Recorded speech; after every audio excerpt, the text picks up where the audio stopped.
Hi students, today we are going to see history subject lesson number 3, effect of British rule. In that we are going to see the third part of the lesson, commercialization of agriculture. अभी देखिए commercialisation of agriculture का मतलब होता है कि कृषि या खेती जो होता है उसका व्यापारीकरण।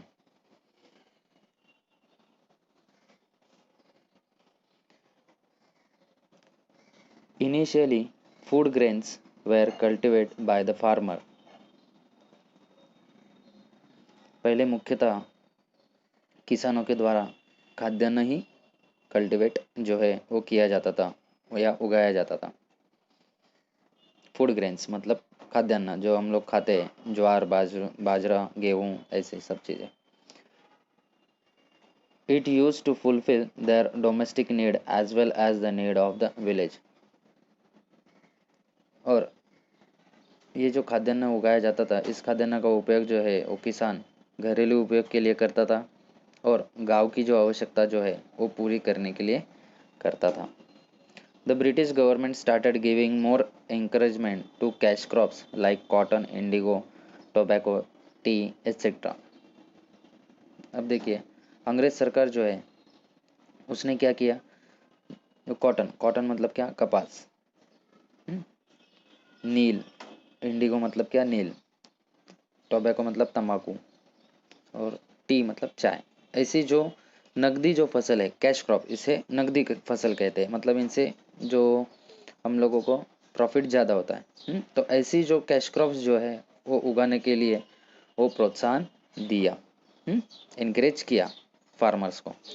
The process of giving stress on cultivation of profit giving cash crops instead of food grains is known as the commercialisation of agriculture.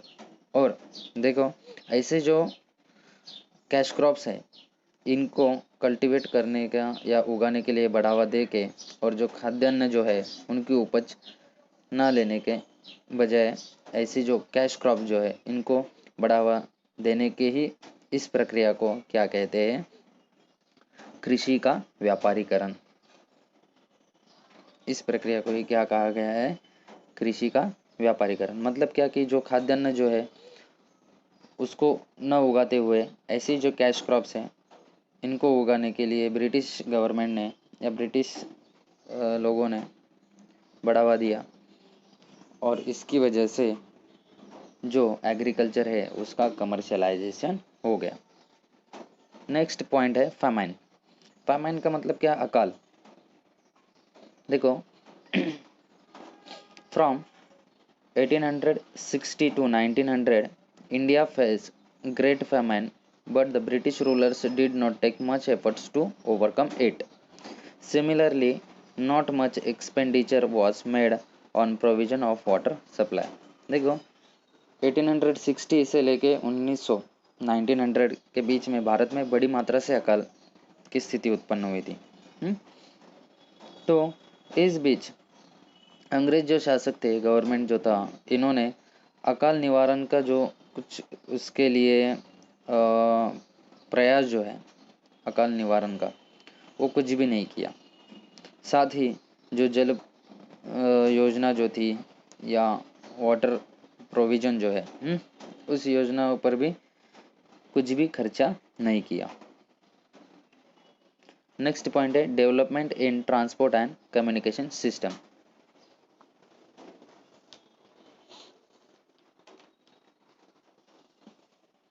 अगले वाला जो पॉइंट है वो हम लोग देखेंगे,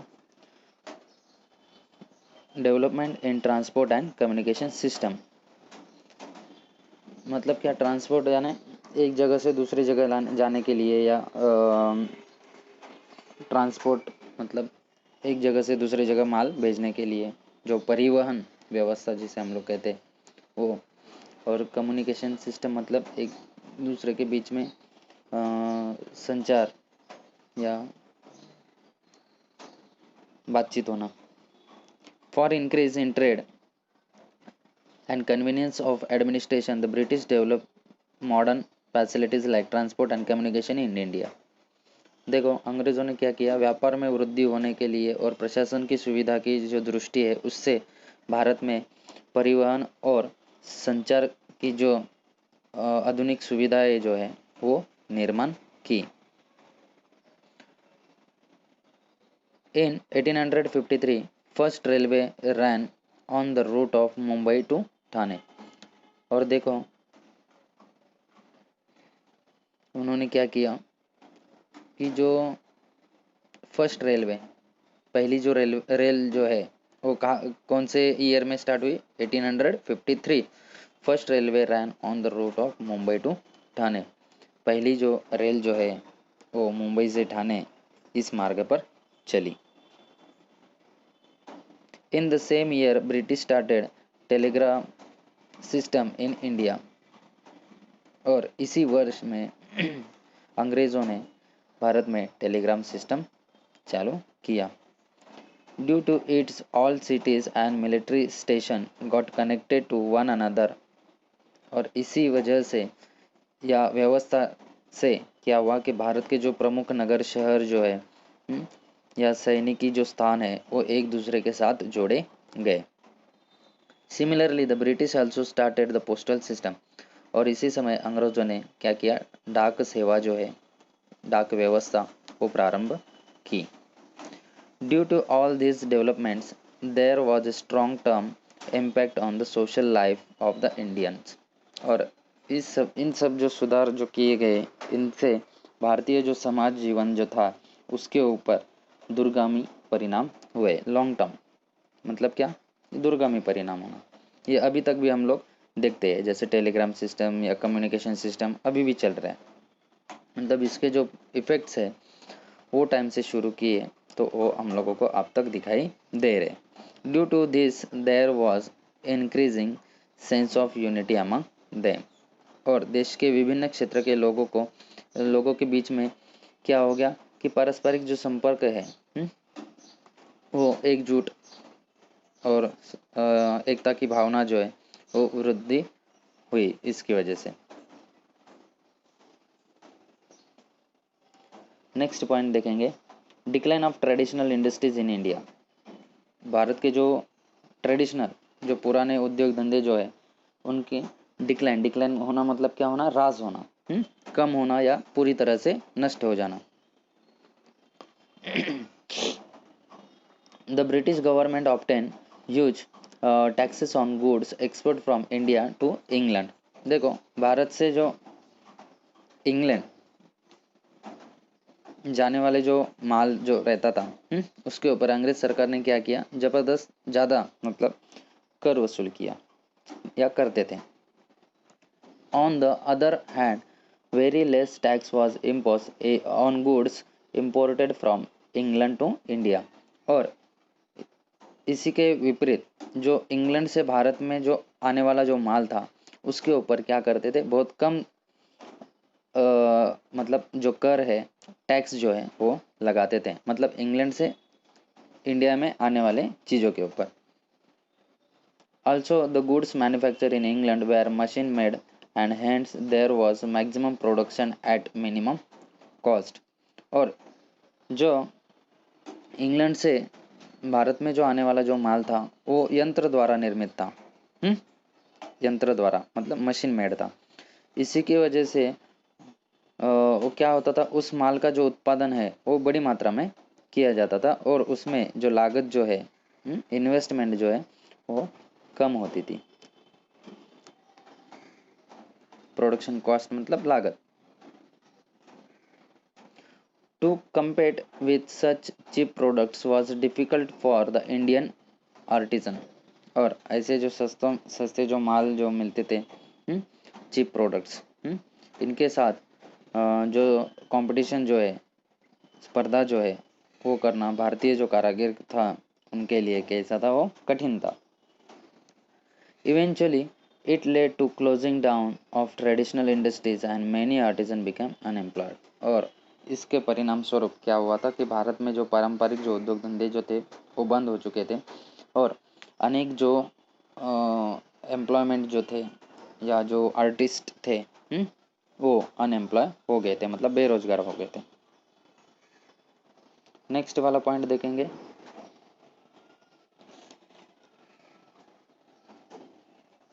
development of new industries in India. मतलब क्या कि भारत में नए जो उद्योग धंधे हैं उनका विकास कैसे हुआ। Due to the lack of British support, experience of management and capital, the Indian businessmen could not come forward in a large number। देखो, अंग्रेज सरकार का जो समर्थन है, due to the lack of British support, मतलब क्या कि जो ब्रिटिश सपोर्ट है वो कम था।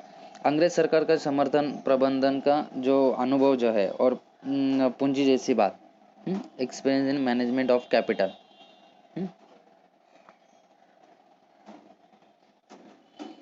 इसका सबका अभाव होने के कारण जो भारतीय जो उद्योजक जो थे, बिजनेसमैन, इंडियन बिजनेसमैन जो थे, वो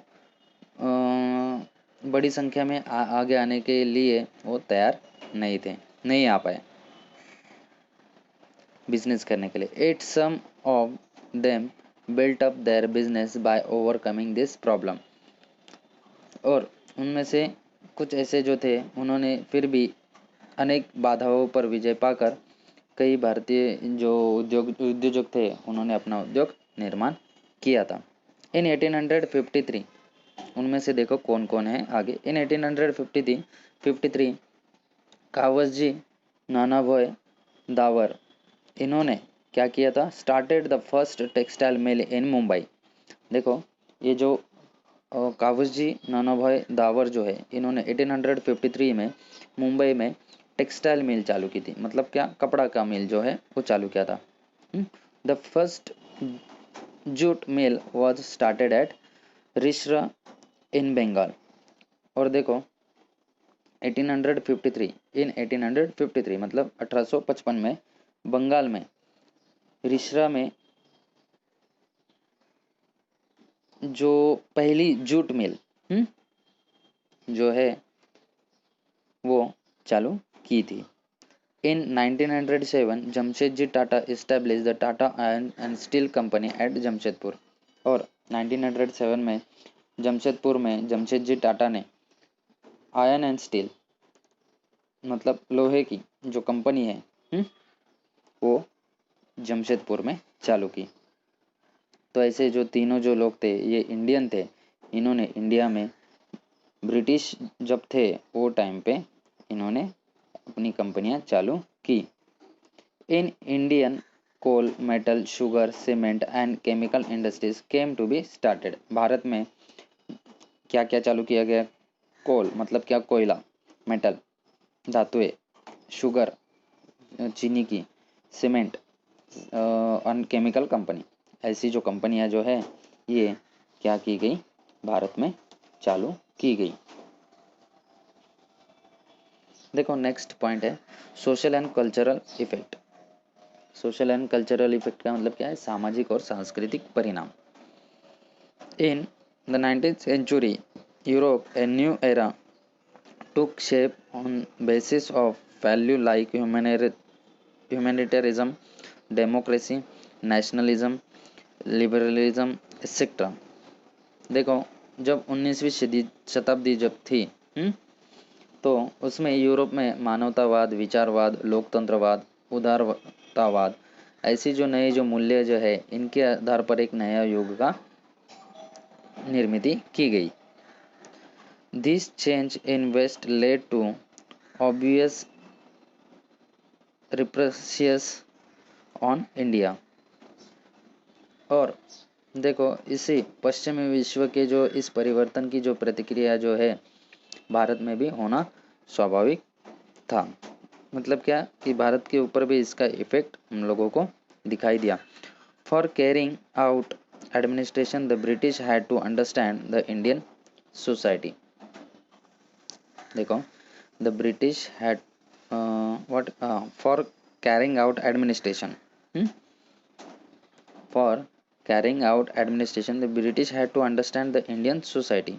अंग्रेज़ों के प्रशासन चलाने के लिए भारतीय जो समाज जो थे उनको भली भांति जानना भी ब्रिटिश लोगों को इम्पोर्टेंट था। For this purpose they started studying the, next page पे देखना है, tradition, history, literature as well as music, flora, fountain of India.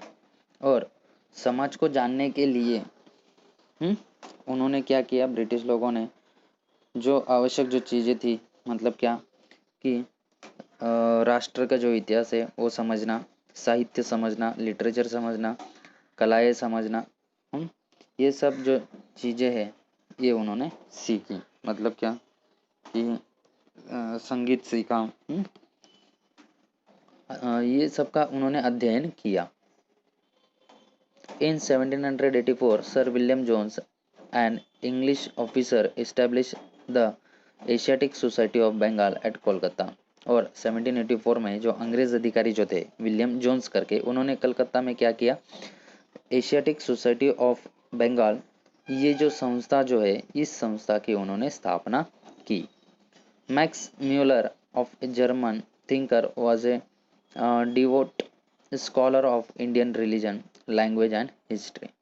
और देखो जर्मन जो थिंकर मतलब क्या, विचारक, उसका नाम क्या है, मैक्स म्यूलर, जो थे इनको भारतीय धर्म, भाषा और इतिहास का गहन मतलब अध्ययन किया था उन्होंने। Due to this example there arouse feelings among newly educated Indian to study Indian religion, history and tradition. और इसके चल के हमें भी अपने धर्म, इतिहास और परंपराओं का अध्ययन करना चाहिए। यह बहुत नव शिक्षित जो हमारे इंडियन जो थे, न्यूली जो एजुकेटेड इंडियंस जो थे, उनको उत्पन्न हुआ या लगने लगा कि हम लोग भी ये सब पढ़ाई करनी चाहिए। The British introduce many laws in India. अंग्रेजों ने भारत में जो है वो क्या किए, बहुत ऐसे जो कानून है वो बनाए। In 1829 Lord William Bentinck pass the sati prohibition act. देखो 1829 में लॉर्ड विलियम बेंटिंग जो है उन्होंने जो सती प्रथा जो है उसके ऊपर रोक लगाने की एक कानून बनाया। सती प्रथा मतलब क्या कि जब किसी औरत का पति जो है वो एक्सपायर हो जाता है, मर जाता है, उसके बाद उसको भी उसके साथ मरना पड़ता था। ऐसी जो एक प्रथा थी बैड, जिसे हम लोग बोलते हैं, तो इस प्रथा को बंद करने के लिए ये एक्ट पास किया गया था। इन 1856 Lord Dalhousie pass the widow remarriage act. देखो 1856 में लॉर्ड डलहौसी जो थे उन्होंने विधवा का जो विवाह जो है, पुनर्विवाह, इसके लिए एक कानून बनाया। मतलब किसी औरत का पति मर जाता है वो फिर से शादी कर सकती है, इसके लिए उन्होंने एक कानून बनाया। This act were responsible for social reform. और ये जो कानून जो है धर्म सुधार की दृष्टि से बहुत ही सहायक सिद्ध हुआ। For carrying out administration in India the British require English educated Indians. देखो भारत में प्रशासन चलाने के लिए अंग्रेज़ों को अंग्रेजी जो एजुकेशन लिए हुए हैं, शिक्षा प्राप्त किए ऐसे भारतीयों की आवश्यकता थी। मतलब वो लोग इंडियन होने चाहिए लेकिन उन्होंने अंग्रेजी शिक्षण लिया हुआ चाहिए। According to recommendation of Lord Macaulay in 1835 English education started being important in India. और देखो लॉर्ड मैकॉले जो है उनके रिकमेंडेशन मतलब क्या, सिफारिश, इनके सिफारिश के अनुसार 1853 में भारत में अंग्रेजी शिक्षा का प्रारंभ हुआ। कब स्टार्ट हुआ इंग्लिश एजुकेशन? 1835, सॉरी 53 ने 35, 1835। Through new education Indians were introduced to Western thought, modern reform, science and technology। और नई शिक्षा द्वारा भारतीय जो लोग थे उनको क्या क्या जान पहचान हुई। नई जो पश्चिमी विचार है, वेस्टर्न थॉट्स, आधुनिक विचार, मॉडर्न रिफॉर्म्स, आधुनिक सुधार, आधुनिक सुधार मतलब क्या कि मॉडर्न रिफॉर्म, विज्ञान, और नई जो वैज्ञानिक तकनीकी जो है, modern technology. In 1857 universities were establish at Kolkata, Mumbai and Madras. और देखो 1857 में कलकत्ता, मुंबई एंड मद्रास इस जगह पे विश्वविद्यालय, जिसे हम लोग यूनिवर्सिटी कहते हैं, ये इनकी स्थापना हुई। The western educated middle class Indian led the social reform movement in India. और पश्चिमी शिक्षा प्राप्त किए हुए जो मध्यम वर्ग के जो भारतीय जो थे, उन्होंने समाज में पुनर्जागरण आंदोलन का नेतृत्व किया। मतलब उन्होंने सोशल रिफॉर्म जो है वो इंडिया में किए। तो यहाँ पे हम लोगों का lesson number 3 part number 3 complete हो चुका है। आई होप कि सबको लेसन समझ में आया होगा अच्छी तरह से।